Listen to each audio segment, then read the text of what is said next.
به نام خدا. در نشستی که خدمت مهمانان محترم داریم، میزگردی است به مناسبت هفته جهانی سواد رسانه‌ای و اطلاعاتی با موضوع جهانی شدن اقتصاد، حقوق و سواد رسانه‌ای. در خدمت مهمانان محترم جناب آقای دکتر علیرضا باستانی، نماینده محترم سازمان بین‌المللی MIL یونسکو در آسیا و اقیانوسیه و مؤسس و مدیرعامل محترم انجمن سواد رسانه‌ای ایران یا انسان هستیم. متخصص در حوزه سواد رسانه‌ای. مهمان دیگر برنامه جناب آقای دکتر علی سعدمندی، اقتصاددان محترم و متخصص در حوزه بانکداری بین‌المللی. خوشحال میشیم که از نظرات و دیدگاهشون استفاده بکنیم.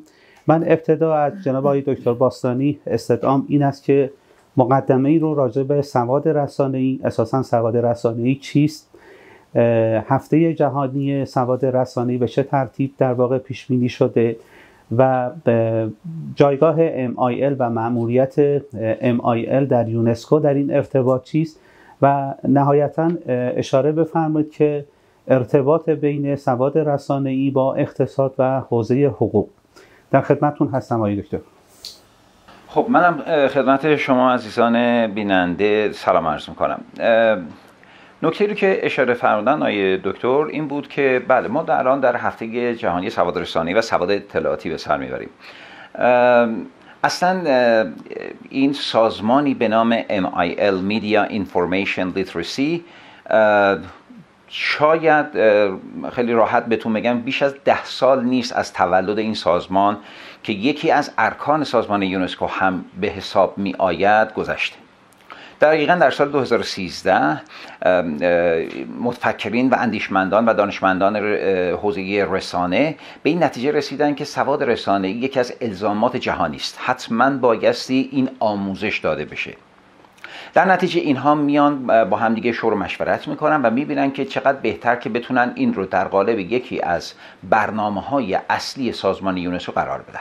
در سال 2013 در کشور نیجریه افراد جمع میشن و تولد سازمان MIL که پیشتر از این گپ میل خونده میشد، GAP-MIL، که Global Alliance یک همچین ابریویشن هایی رو داره که به هر حال میگه که شورای جهانی سواد رسانه یا اینها بود. چون یه خود عنوانش طولانی میشه و 6 تا حرف میشه، تصمیم میگیرن که 3 حرف اول رو حذف کنن و همون MIL باقی بمونه. خب رسالت سازمان MIL چیه؟ تمام هم و غم این سازمان برای این هستش که تا میتوانند بتونن این توسعه سواد رسانه‌ای و سواد اطلاعاتی رو در تمام جوامع و در تمام کشورها به هر شکل ممکن انجام بدن.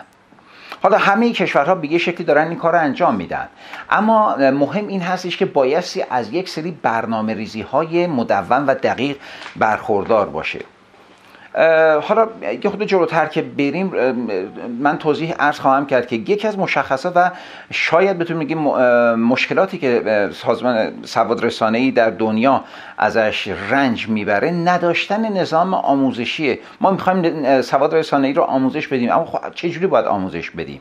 ما هیچ چارچوب مشخص و استاندارد جهانی نداریم برای آموزش و لذا میاد کاری که صورت میگیره این هستش که هر کشوری سعی میکنه بنا به ذائقه و سلیقه مورد نظر خودش برای اون آموزش سواد رسانه‌ای یک چارچوب آموزشی براش مشخص کنه. یعنی یک کوریکولوم ملی رو اگر تازه خیلی موفق بشن به صورت ملی بشه، اما در بسیاری از کشورها این اتفاق نیفتاده. خب ما موضوع سواد رسانه‌ای رو داریم عرض می‌کنیم که یک بایسته جهانی است.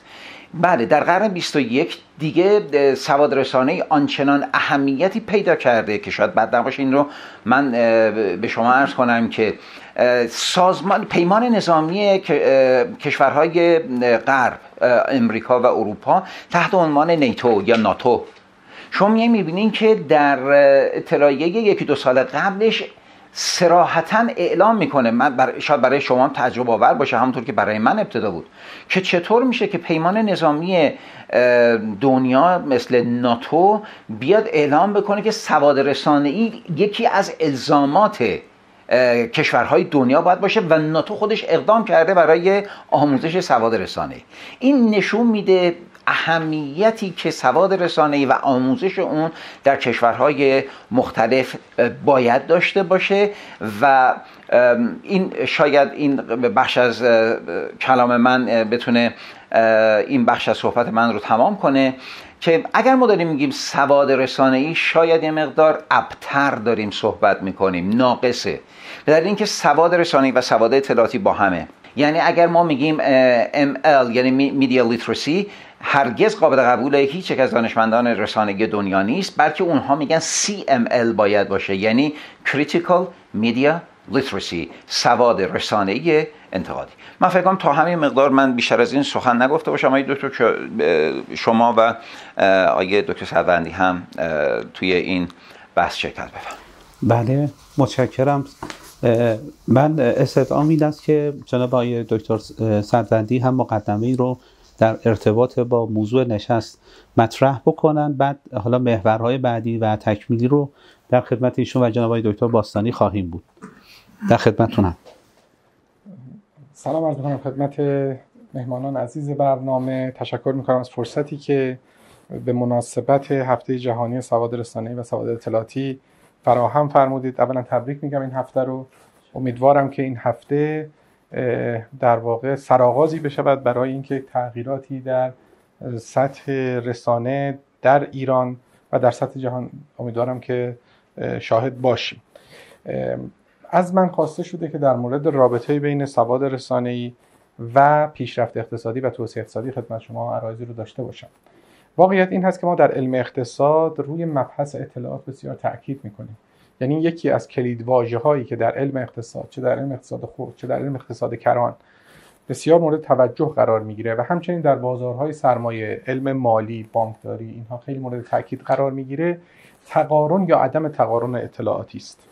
یعنی ما در بسیاری از جنبه‌های اقتصادی اعتقادمون بر این هست که اگر افراد آزاد باشند و وارد مبادلات بشوند در شرایط آزاد، خیلی وقتا بهترین نتیجه کسب خواهد شد، منتها به شرطها و شروطها. یکی از مهمترین ابعاد این که شما بتوانید در یک جامعه آزاد نتیجه‌ای که مد نظر هست کسب کنید این هست که تقارن اطلاعاتی وجود داشته باشه. یعنی دو طرفی که وارد یک مبادله میشوند اینها از نظر اطلاعاتی دچار عدم تقارن نباشند. وقتی عدم تقارن وجود داره، مثال میزنم، مثلا در بازار سهام شما میبینید که ناگهان حجم مبادلات یک سهم به شدت افزایش پیدا میکنه. تعدادی از افراد خریدارن، تعدادی از افراد فروشنده. این در بازارهای سهام خیلی روش کار شده. این نکته خدمت شما عرض میکنم که اگر مشاهده کردید که سطح مبادلات نسبت به پیش یا نسبت به متوسط بازار به شدت افزایش پیدا کرده، احتمالاً عدم تقارن اطلاعاتی وجود داره. یعنی احتمالاً یک سری از افراد از موضوعی مطلع هستند که دیگران مطلع نیستند. به عنوان مثال اون افراد در حال خرید یا در حال فروش سهمی هستند که از این مبادله سودهای کلان کسب میکنند و بقیه جا میمانند. به عبارت دیگر مثلا در بازار سرمایه بخوام خدمت شما مثال بزنم، در بسیاری از کشورهای دنیا با استفاده از اینسایدر اینفورمیشن یا اطلاعات نهانی شما نمیتوانید مبادله بکنید. به یکی از موارد نقض قانون هست و اتفاقا در بازارهای بین‌المللی شما میدونید که خیلی وقتا اینها به دادگاه کشیده شده و افراد محکوم شدن. حتی یک مثالش یک در واقع خانومی بودن که برنامه‌های آشپزی خیلی مشهور داشتن در کشور امریکا و ایشون محکوم شدن در دادگاه.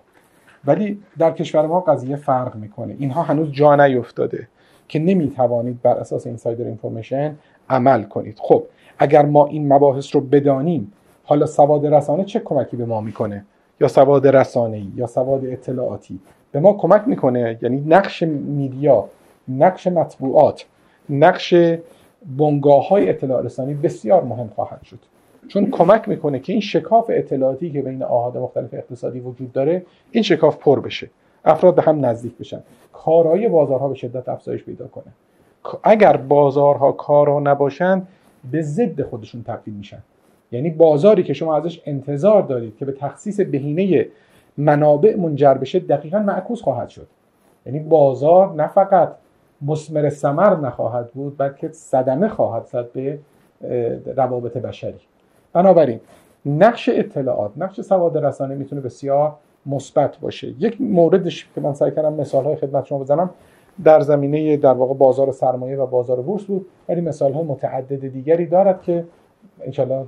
آقای دکتر، من فکر میکنم آنچه که شما بهش اشاره کردید خیلی خیلی دقیق بود، به دلیل اینکه یکی از الزامات اساسی سواد رسانه‌ای در جوامع جریان آزاد اطلاعات و اخباره. اگر این اتفاق نخواد بیفته، ما تقریبا میگیم که سواد رسانه‌ای آموزشش امکان ناپذیره. وقتی من جریان آزاد اطلاعات و خبر رو نداشته باشم، چگونه میتونم تحلیل رسانه‌ای بکنم؟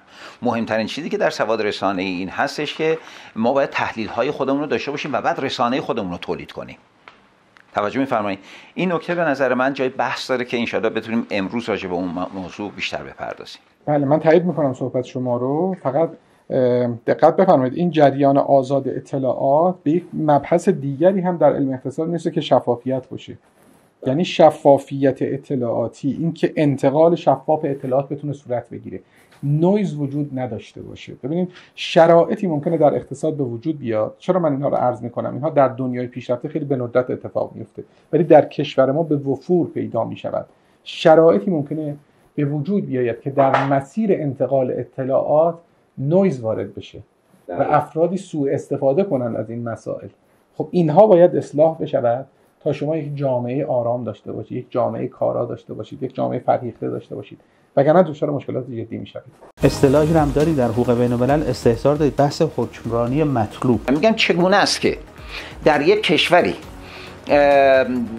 ادعا میشود که ایدئولوژی مثلا یک ایدئولوژی مذهبی است، اما سیاستگذاری ها ممکنه سیاست مثلا لیبرالیسم باشه و به عبارتی رهیافت اقتصادیش کاپیتالیسم باشه. حکمرانی مطلوب مؤلفه های متعددی داره. یکی از در واقع اصول و مؤلفه هاش اصل شفافیته، اصل پاسخگوییه. به همین علت هستش که تمام کشورها از فکر میترسن، از انتشار افکار میترسن، یعنی هیئت حاکمه کشورها